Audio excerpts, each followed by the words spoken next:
en @1590. Valeria Torices te conecta. 12:32, estamos de vuelta a través de @. Gracias a toda la gente que ve este Facebook, @FMCMX1590. Gracias, Joel, gracias, ingeniero, por apoyarnos. El día de hoy en la mesa tengo el placer nuevamente, porque ya había platicado con él, pero nuevamente aquí vamos a platicar con Leopoldo Mendívil, que nos trae Secreto Maximiliano, su más reciente libro escrito. ¿Cómo estás, Leopoldo? Pues yo muy feliz de estar aquí contigo, Valeria, yo soy tu fan. Ay, no, al contrario. Tu súper fan. Muchas gracias, al contrario. Leopoldo, y también está la parte contraste, ¿no? Ahorita lo que decíamos fuera del aire, joven, vamos a ponerle. Juan Antonio Negrete, Zaragoza, un gusto estar aquí, Valeria, gracias a Leopoldo, a ti por la invitación y encantado de conversar con tu público joven. Muchas gracias. A ver, cuéntenme los dos, el Secreto Maximiliano, ¿qué es? Mira, Valeria, Leopoldo? a mí me encantó lo que tú decías hace rato. Maximiliano y Carlota son como una leyenda, pero a los chavos que oyen el programa yo les quiero decir que Maximiliano era un chavo como los que están oyendo. Tenía 31 años cuando llegó aquí a México y era el junior, haz de cuenta que su hermano era el que era el emperador, era el hermano que todo lo hacía bien y el consentido, y el responsable, y a Maximiliano era el apestado, era que todos decían, él es el mujeriego, no sabe lo que quiere, era un como millennial, la verdad. ¿Y sí lo era? Sí, o sea, era listo, o sea, sí estudiaba y todo, pero era el clásico soñador, el clásico que bocón, es la bala. Aquí en México abundamos, o sea, muchos, yo me incluyo, pero hay uno, o sea, los clásicos, era el clásico que llega y yo soy Juan Camaney, y decía que yo soy, es más, fíjate, él decía, cuando iba a los castillos de otros reyes de otros países de Europa, decía, yo soy mejor que mi hermano, yo soy mucho más brillante, y entonces llegaban con su hermano, que era el emperador de Austria, y le decían, oye, tu hermano es el que peor te trata de todos, es el que te hace la peor publicidad, en parte por eso lo mandaron aquí a México, a ver si lo mataban aquí. A ver qué pasaba, ¿no? Y llegando aquí a México, cuéntame un poco de la historia de Secreto Maximiliano, ¿qué nos va a decir este libro? Mira, algo increíblísimo es que lo primero es que llegaron los franceses a invadir a México, y eso fue algo horrible, y muchos de los chavos ni se imaginan. Imagínense que llegaba el ejército de Francia, que era más poderoso en su época que hoy, el de Estados Unidos, llega e invade, y ahora sí, agárrense. Y por eso traje a mi querido amigo Juan Antonio Negrete Zaragoza, que además de ser el presidente de la Sociedad de Alumnos de Derecho de la UNAM, aparte todo es descendiente directo de Ignacio Zaragoza, porque imagínate que realmente llegaron es como si llegaran los gringos, claro, y nosotros casi con la resortera salimos ahí con los comales a defendernos, pero les ganáramos. O sea, y eso pasó con Zaragoza. Cuéntanos. Cuéntanos la otra parte. Bueno, pues antes que nada, pues vaya, yo creo que Zaragoza, y les agradezco la mención, pues sí fue parte importante un poco antes de que llegara Maximiliano aquí a México. Digo, a veces creo que está el debate histórico si realmente fue Zaragoza, que es como lo conocemos en la historia, pero también hay otros que dicen que realmente el héroe fue Porfirio Díaz por desobedecer a Ignacio Zaragoza, ¿no? Yo creo que aquí ya la historia ha juzgado, y creo que Zaragoza fue, aparte era muy joven, él tenía 32 años, si no mal recuerdo, cuando la batalla de Puebla, ¿no? Entonces eran muy jóvenes, ¿eh? Sí, qué increíble, ¿no? Ahorita hay muchos de esa edad que están viviendo con sus papás. La mayoría, o sea, tengo muchos de mis amigos, a esa edad, y todavía coleccionan cosas de la Guerra de las Galaxias. Y es más, me avergüenzo decir que yo también las hago. Ya ventilaste gente. Ya ventilaste gente. Oye, pero a ver, por otro lado, Carlota, ¿cuántos años tenía? Ella tenía 24 años cuando llegó a México, y ella llegó, o sea, bueno, tú te ves súper chavita, yo creo que tú eres más chica que ella cuando llegó aquí, pero bueno. Sí, pero imagínate que llegue alguien, o sea, que llegue una chavita de 24 años y ya demanda más.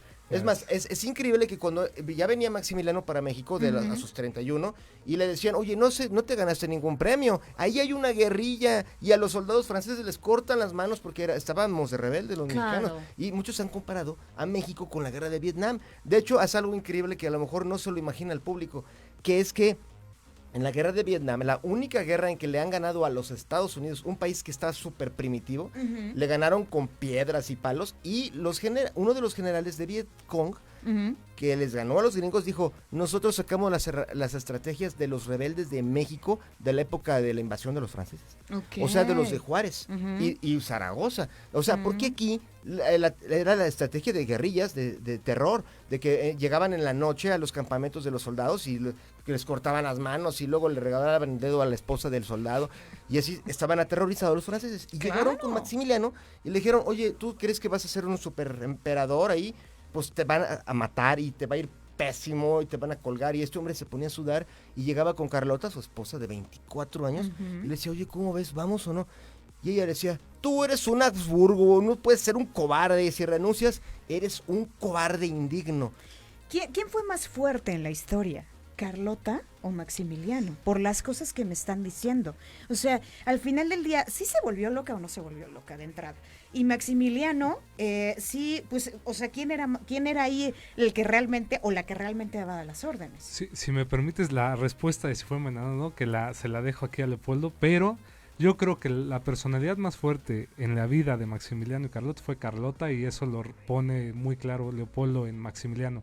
Y creo que son dos claros que la juventud vive. Es decir, vemos a una Carlota joven, que es líder, que es una mujer muy tenaz, de un gran carácter. Digo, hoy por hoy las jovencitas que nos escuchan de esa edad saben que son mujeres también de mucho talante, no diferentes a la de Carlota. Y Maximiliano, aunque era un poco mayor que ella, pues de alguna forma conservaba una parte que todo joven tiene, la de buscar hacer algo más, y una que era un ilusión. mandilón. No, verdad, pero sí. mandilón es de jóvenes y hasta adultos. Sí, es que la verdad, el poder siempre lo han tenido las mujeres. Sí. Sí, siempre. Yo creo que Ok. no hay excepción. Porque, perdóname. No te preocupes. Pero básicamente, sí, o sea, ella era 1000 veces más fuerte que él. Y la verdad es que es increíble porque realmente ella todo el tiempo quería que a fuerzas él llegara a México y a ella ni le importaba que lo mataran, porque lo que aquí la gente se le olvida es que cuando Carlota, así como se veía de chica buena, de 24, de bonita y todo, y que dicen, ay, es como la Virgen de Guadalupe, yo me daría miedo que ella fuera mi esposa. Y yo ya tuve una esposa que era como ella y se llamaba Carla, y ahora veo las coincidencias, es horrible, porque ella sí era de que eres un cobarde, ¿a poco no tienes el valor? ¿A poco no eres hombre? O sea, lo clásico, ¿no? Okay. Es más, las mujeres son más listas que nosotros. Y es más, yo que soy fan de tu programa, con esa, como tu fan te lo digo. Pero fíjate, o sea, era increíble porque realmente ella estaba luchando por algo que la gente se le va de la mente, que era el que el papá de ella era el rey de Bélgica y él desde hacía muchísimo tiempo atrás, él quería que Bélgica fuera un imperio así como el de Inglaterra y tuviera miles de colonias, y en la lista estaba México desde entonces. O sea, lo de casarse con Maximiliano era parte de ese plan. Era un juego, ¿no? Sí. Bueno, ya estaba todo armado. Ahora, ¿se vuelve loca o no se vuelve loca? ¿Y Maximiliano qué onda? ¿Dónde está? ¿Dónde falleció? ¿Sí lo mataron o no? ¿Qué sucedió con la historia? Hay dos cosas en la historia. El libro que nos cuenta o que nos contaron en la primaria, secundaria tal vez, y la parte B. Entonces, ¿qué pasó? ¿En dónde está Maximiliano? ¿Qué sucedió en realidad con él? Aquí hay una teoría que yo quiero que mi querido Juan Antonio explique mejor, pero en Secreto Maximiliano, el libro, que en el Secreto Maximiliano pueden ver lo que es la teoría de que los historiadores creen. O sea, es increíble que muchos... Hay miles de historias o libros de Maximiliano, pero ninguno está de acuerdo en cuándo se volvió loca. Hay unos tipos que todavía dicen que ella se empezó a volver loca desde que llegó porque caminaba en el castillo y ¿cómo es posible? Eso es una mentira, porque mira, por ejemplo, Valeria, cuando llegaron los telegramas diciéndole a Maximiliano que desde Europa que le había tenido un problema cerebral a la esposa, el doctor de él estaba a su lado, se llamaba Samuel Bach, que era un judío, y él le dijo, es una mentira, ella está totalmente sana. ¿Cómo pueden decir que tiene una contusión cerebral una chica de 26 años? Pues eso ya nos indica que ella estaba perfectamente bien antes de irse. Y lo que es increíble es que ella escribió después que cuando habló con el emperador de Francia, él la vio con ojos de demonio, porque ella, y eso sí se sabe, que él dijo que esa chica era más peligrosa para él y para Francia que los ejércitos de todos los países enemigos de él. Y aquí la gente dirá, pues, ¿y por qué era tan peligrosa una chiquilla, una chavita guapita? ¿Qué hacía?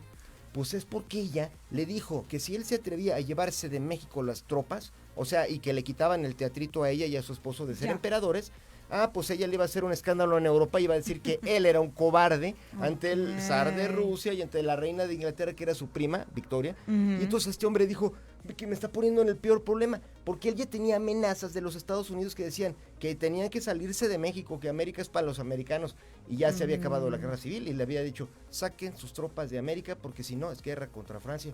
Y el hombre estaba amenazado. Y por el otro lado, los alemanes también se estaban expandiendo, y había un tipo llamado Bismarck, como un Hitler, que él también estaba aliado con los gringos. Algo que la gente tampoco sabe es que ese Bismarck era amigo de los de alto nivel de Estados Unidos, porque habían estudiado en la universidad, y cuando eran jóvenes, fíjate, esto lo digo para todo tu público jóvenes, que a lo mejor a muchos son ninis.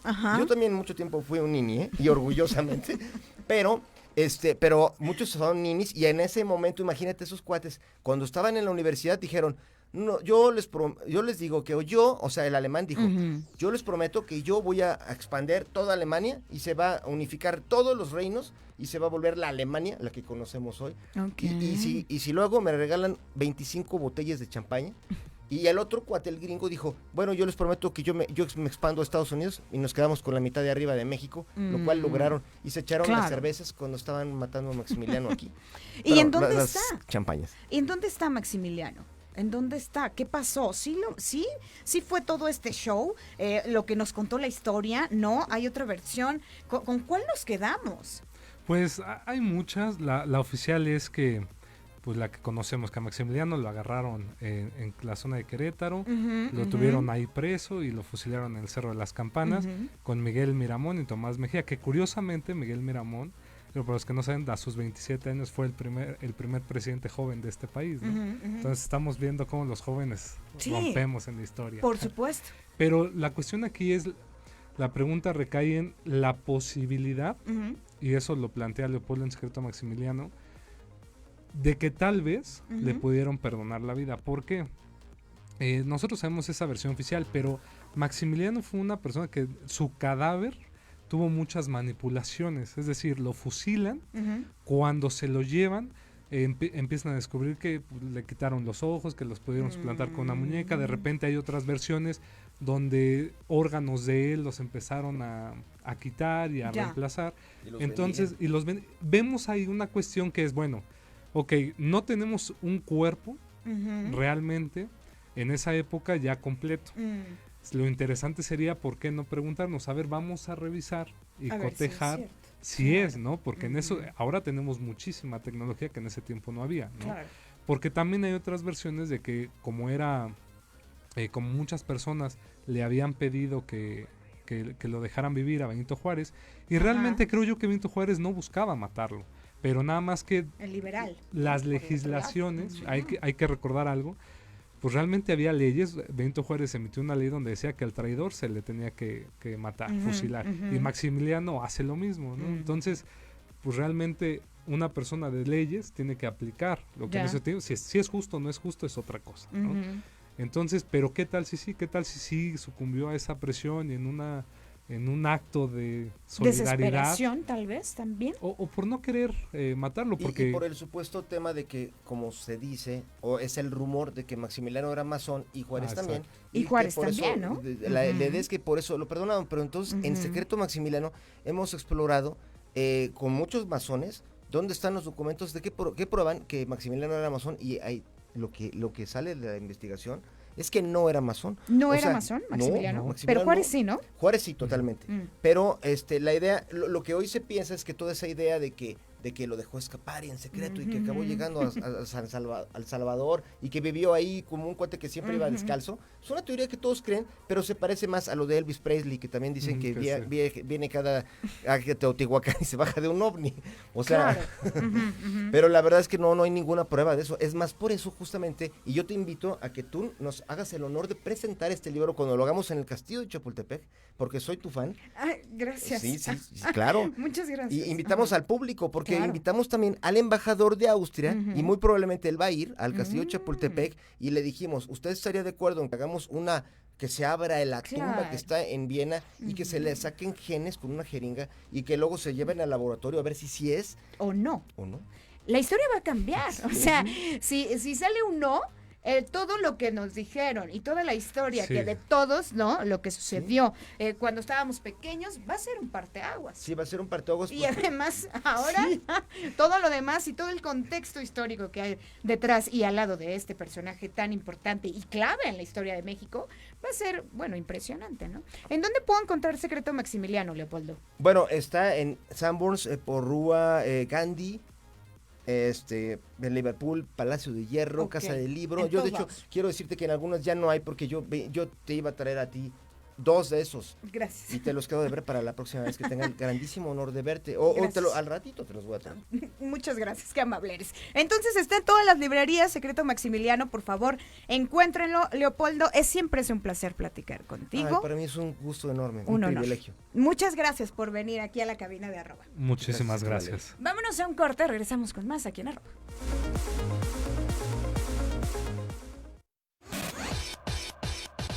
@FM